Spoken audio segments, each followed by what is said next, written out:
Shalom jemaat yang dikasihi Tuhan, damai sejahtera Allah penuhi hati kita semua. Jangan mengandalkan diri dan harta. Firman Tuhan hari ini diambil dari Habakuk 2 ayat 9, demikian firman Tuhan. Celakalah orang yang mengambil laba yang tidak halal untuk keperluan rumahnya, untuk menempatkan sarangnya di tempat yang tinggi, dengan maksud melepaskan dirinya dari genggaman malapetaka. Ayat yang kita baca dan dengar ini berada dalam rangkaian ayat-ayat yang berisi peringatan akan ada hukuman atas mereka yang tidak lurus hatinya. Orang semacam ini akan dihukum karena merampas milik orang, melakukan ketidakadilan, melakukan kekerasan, dan tindak kebejatan lainnya. Dikatakan pada kalimat berikutnya, mengambil laba yang tidak halal.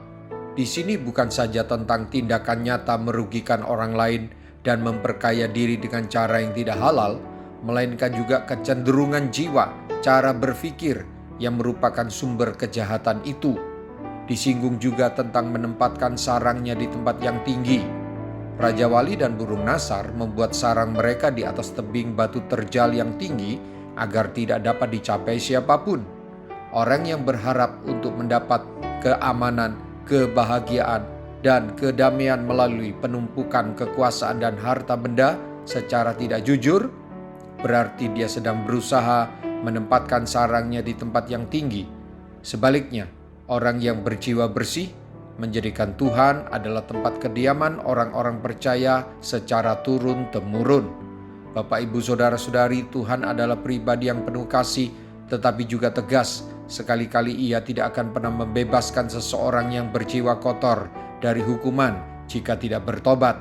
Tuhan sumber segala yang baik. Ia tidak akan membiarkan manusia disesatkan oleh keinginan yang menyeret manusia itu ke dalam berbagai penderitaan dan mencelakakan. Tuhan membenci manusia yang menghalalkan segala cara dalam meraih sukses dan harta, serta yang membangun masa depannya dengan mengandalkan kekuatan diri sendiri. Di masa yang semakin sulit, iman kita harus semakin mengakar pada Tuhan dan mengandalkan Dia. Saya teringat ayat yang menyatakan, beginilah firman Tuhan, terkutuklah orang yang mengandalkan manusia, yang mengandalkan kekuatannya sendiri, dan yang hatinya menjauh daripada Tuhan. Diberkatilah orang yang mengandalkan Tuhan, yang menaruh harapannya pada Tuhan.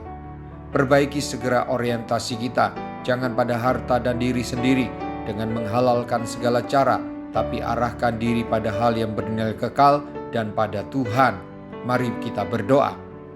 Saya bersyukur padamu ya Tuhan, Engkau yang sangat memperhatikan dan memelihara orang yang mengandalkan-Mu. Seperti pohon yang ditanam di tepi aliran sungai, apa saja yang diperbuatnya berhasil. Saya sadar bukan tentang harta saja yang utama keberhasilan yang dimaksud, tapi dalam kerohanian, iman, dalam pengiringan saya kepadamu. Saya bertekad akan selalu mengandalkan-Mu, saya dan keluarga. Tuhan, tolong saya agar saya tidak mudah goyah, agar saya tidak mudah khawatir menghadapi keadaan yang semakin sulit.